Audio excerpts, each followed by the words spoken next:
Hi everyone. So today I want to talk about some of the mental health, struggles that I went through and how travel has helped me alleviate some of those pains when I was growing up. So right now, the world has surpassed over 59 million cases of COVID-19, and millions of people have either succumbed to depression or they're feeling like their mental health has decreased over the past year. And that's definitely something I can relate to because mental health is something that I struggled with even before the pandemic. I remember when I was in university and the years after, when I was trying to find my path in life. But there were so many things, internal and external factors that were going on in my bubble that I couldn't, surpass my feelings, if you will. And travel has really helped me, to escape my bubble and to go out of my comfort zone to help me alleviate, those feelings of anxiety and loneliness when I was studying for a test or when I had no one to talk to. And I know there's so many of you out there who may feel so alone, like I did before. And I want to tell you guys that, you never have to face the world alone. There are so many people in the world who care for you and they have the time to be able to listen to you and to acknowledge your talents and your skills, and you have so much to contribute to in this life.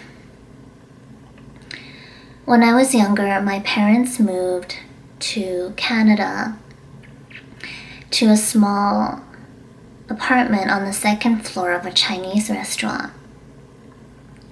And I remember the first night I spent in a cardboard box. And from that day on, I always thought about traveling the world. And I dreamed of places I could go to. But I was always so busy with, thinking of propelling my career or my studies that I never had the time to think about travel, let alone plan for it. But later on, as I got older, I began to prioritize travel in my life because I saw the positive benefits it has for your mental health and the lasting legacy that it pivots for you.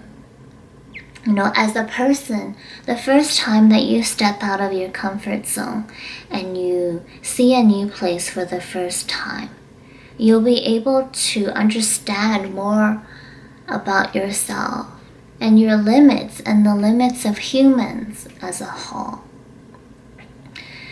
I remember the first time I went on exchange to England, and I went to London for the first time, and I was on my own for the first time. I think, now looking back, it's been over 5 years. I think that as a person, along with all the things that happen after, I'm definitely shaped by those experiences, and I understand, different cultures and have a world view type of mindset. And as my fellow author, Matthew from Travel Stories Society said, when he went to China, it helped him gain a wider perspective of the world, and it saved him from a war in his mind in England. I think that every time you travel, you bring a part of yourself that's not reflected at home. And you bring the best part of yourself when you travel. And the stuff that you learn from other people and you observe, they become a part of you. And that part of you grows and expands as you travel to more places and you learn about more cultures.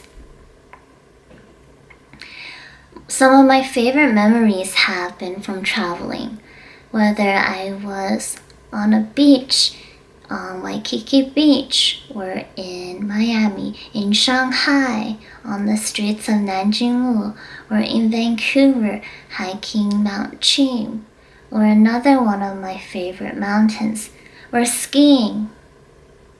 Some of my favorite wintertime activities. Those are the memories I will cherish forever. And especially back to my late grandfather's apartment in my hometown, Suzhou, when he used to cook my favorite chicken noodle soup. And when we went to the Buddhist temple to burn his ashes. I think that a lot of things come and go in life, but the memories will definitely stay. And the memories from traveling will stay with you long after your career, long after your soul and your body are no longer there. And that is why I think that this week I made a special video about mental health and the importance of traveling or planning for travel during this difficult stage in our lives. As always, thank you guys for watching and be sure to subscribe.